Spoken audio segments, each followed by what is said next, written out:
Holy shit. Finally, I have a Suicide Squad shirt, so now I can actually review the Suicide Squad. Just kidding. Maybe not. But guys, this Suicide Squad is the follow-up to the original Suicide Squad film that came out a few years back, done by David Ayer. And of course, this one, this time around, is done by the Guardians of the Galaxy guru himself, James Gunn. So you could only imagine what type of insanity and hilarity ensues. But overall, guys, before I delve into anything, I just wanted to forewarn you that I will be delving into some spoilers and comparing this film to the last film. Things that I liked, things that I thought were okay, and trying to touch on some things that I thought were meh. But overall, guys, if you don't want to be spoiled, go check the film out first, then come back and watch my review. But if you've already seen it, let's talk The Suicide Squad. In The Suicide Squad, Task Force X is back on the scene, this time taking on a top-secret mission to Corto Maltese to prevent an extraterrestrial outbreak from ensuing. When you're looking back at the first film a few years back, it definitely had a lot of mixed reactions to it.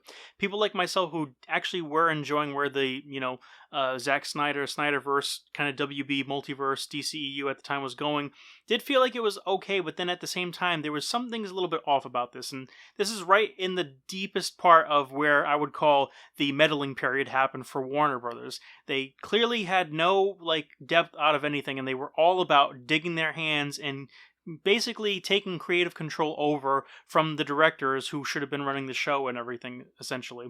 And for me personally, I didn't think that The Suicide Squad was the worst film ever, but I thought that it was very derivative. You could tell that they were trying to capitalize on a lot of different movies at the time, including Deadpool, and especially Guardians of the Galaxy, which was done by James Gunn, who would later do Guardians of the Galaxy Volume 2, and of course, this film, which I think, right off the bat, is a superior film for many different reasons. Big thing about it was the humor. They had a lot of humorous moments in here, and there were a lot of, very subtle kind of digs at different humorous things, which I really appreciated.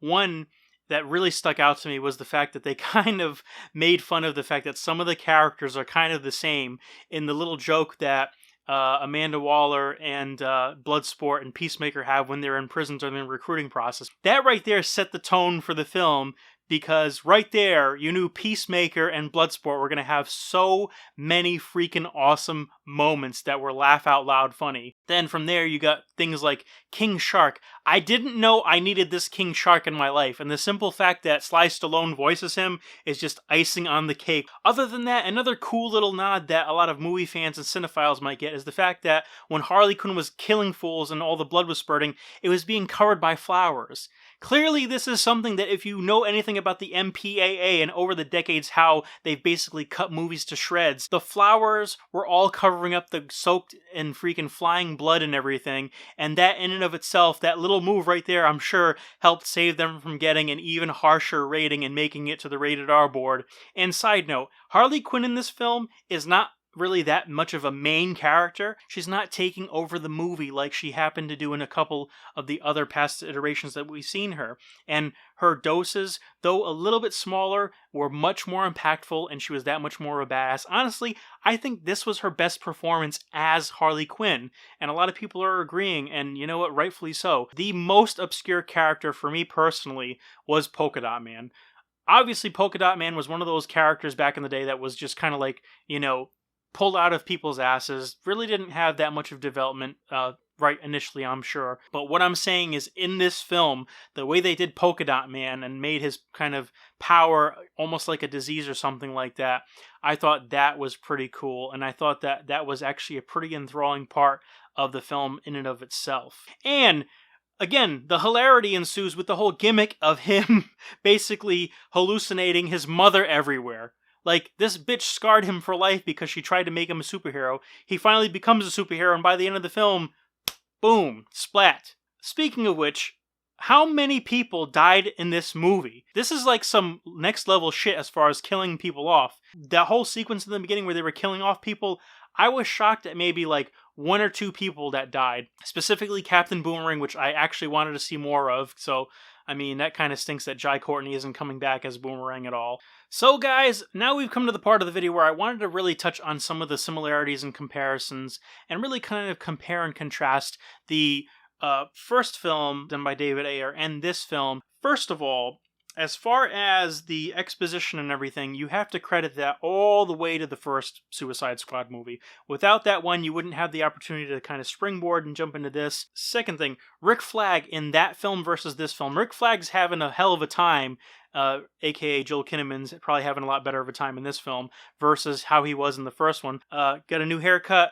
Instead of the Rick Flag in the first film, which had several different haircuts, I'm sure because of reshoots and all this other bullshit and stuff that they had to go through. I've got to be honest though, the first film had a better soundtrack personally. I liked a lot more of the soundtrack on that one, especially the original ones. I liked Heathens. Don't kill me, but I actually liked Purple Lamborghini. Deadshot or Bloodsport. Big Willie style or my boy Idris Elba. I'm a big fan of Will Smith. I think he does great, but the thing is that when I'm watching Will Smith in the Suicide Squad, I'm seeing Will Smith as Deadshot. I'm not seeing the character of Deadshot, and he's a little too sympathetic for my liking, personally. When I'm watching Idris Elba, I'm watching the character. I'm watching Bloodsport. I'm watching his performance and being like, yeah, I buy that guy as a guy that could have put Superman down with a kryptonite bullet. And lastly, we come to the main villain, Enchantress, this mystical, magical witch, essentially, with supernatural tendencies. Everyone and their mother was going in there expecting the Joker to be the villain, and here we are getting this kind of mystical, magical bullshit, which I just didn't really buy into. How the hell are you going to have a group of supervillains, metahumans, and psychos going against something like that, which is some next level shit? That is a Justice League level threat, and I really don't see any one of them kind of taking that on specifically. One could argue they had that with Diablo, but again, it just didn't jive well with the way the story was, the tone and everything. It felt more of an urban, darker, like ensemble kind of gang sort of thing, just because of the environment and the way they had given the tone and portrayed that specific film. So it was very out of place to have a mystical thing plugged into an urban or kind of city, gritty, realistic element. Jumping on to the Suicide Squad, Starro.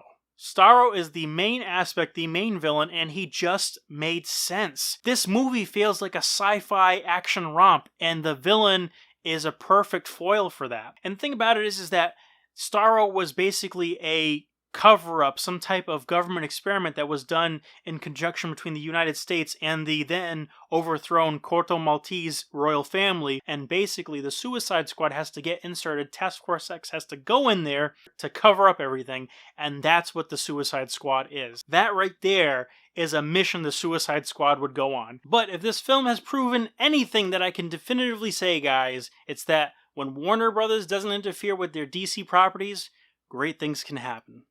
And that's all I'm going to say. Anyway, guys, thank you so much for joining me on my lengthy review of the Suicide Squad. And if you dug it, like, comment, and subscribe. And if you are subbed, hit that bell button. That way you never miss a moment of my content. But until next time, guys, as always, I'm Jay. So take care, and bye.